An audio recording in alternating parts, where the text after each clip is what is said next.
Assalamualaikum warahmatullahi wabarakatuh. Saya Edi Sandra, dosen IPB University dan pemilik Esa Flora. Alhamdulillah, kali ini kita akan bicara terkait dengan sumber energi dan kultur jaringan. Jadi peran kultur jaringan di sini di mana? Ya. Nah, ini terkait dengan sumber energi adalah bagaimana kita mampu menghasilkan bibit tanaman sumber energi terkait dengan kayunya, terkait dengan buahnya, minyaknya, dan sebagainya. Itu untuk kita perbanyak maupun kita ambil metabolit sekundernya atau minyaknya.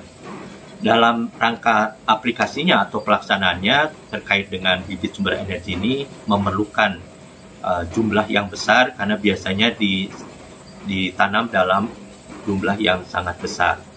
Jadi sebagai contoh misalnya yang sekarang sedang diminta adalah terkait dengan tanaman malapari. Ya. Tanaman malapari ini adalah Pollamia pinnata, dan itu jenis tanaman hutan kita yang mengandung minyak-minyakan pada bijinya. Dan sebelumnya sudah dilakukan terkait dengan misalnya jarak, kemudian dengan tanaman yang lainnya, yang kayunya, dan itu menjadi sangat penting. Dalam pelaksanaan teknologi kultur jaringan ini, maka pemuliaan bisa dilakukan terkait dengan menghasilkan bibit yang berkualitas. Berkualitasnya di mana? Misalnya terkait dengan bibit tanaman yang mengandung kalori yang tinggi. Atau yang kedua adalah bibit yang mengandung minyak yang tinggi. Nah, ini bisa kita buat dengan melakukan pemuliaan, kemudian kita produksi dalam jumlah besar.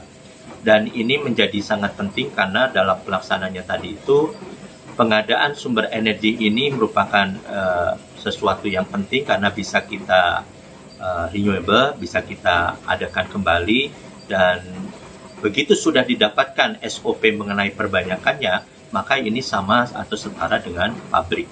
Sehingga kelestarian atau sustainable dari produksi bibit tanaman sumber energi ini bisa lestari dan bisa sustainable. Tinggal dalam pelaksanaannya nanti bagaimana kita menjaga supaya tidak ada variasi somaklonal.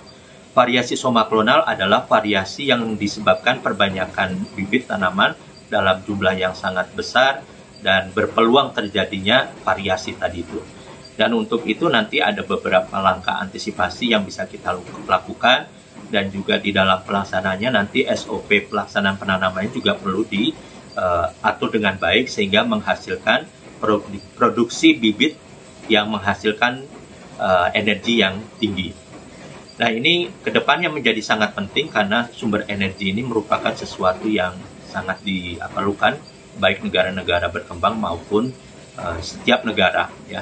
Jadi pengadaan bibit yang berkualitas ini menjadi tumpuan dan unggulan Indonesia karena Indonesia memiliki keanekaragaman yang tinggi terkait dengan tanaman-tanaman sumber energi.